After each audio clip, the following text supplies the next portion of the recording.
Šta se desilo sa tvorcem Minecrafta i zašto je praktično izbrisan iz sopstvene igre? Markus Persson, poznat kao Noč, je švedski programer koji se od malena bavio pravljenjem video igrica. Nakon par manje uspešnih projekata, 2009. godine iz dosade napravio prototip igre sa blokovima koju je nazvao Minecraft. Verujem da ste čuli za nju, jer je već do 2013. godine prodata u preko 33 miliona primjeraka i na tom vrhuncu slave počinje njegov pad. Sredinom 2014. je u šali napisao tweet gde je pitao ima li neko ko želi da kupi njegov udeo u Minecraftu kako bi mogao da nastavi dalje sa svojim životom. Ono što nije očekivao jeste da mu Microsoft sutradan pokuca na vrata sa ponudom od 2,5 milijarde dolara.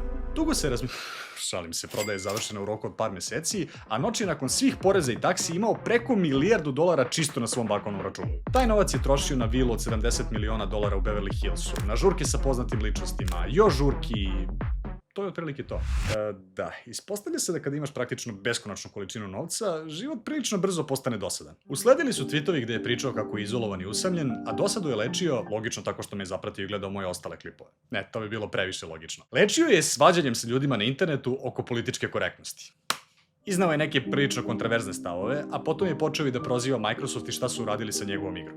Njihov odgovor, pa odlučili su da ga izbrišu iz istorije. Uklonili su njegov pomen iz skoro svakog dela igre sem odjevne špice, ogradili se od njega i od tada se prave da praktično ne postoji. Čak nije pozvan i na proslavu za 10 godina od nastanka Minecrafta. Čovjek koji je napravio igru, bukvalno izbačen sa sopstvenog rođendana.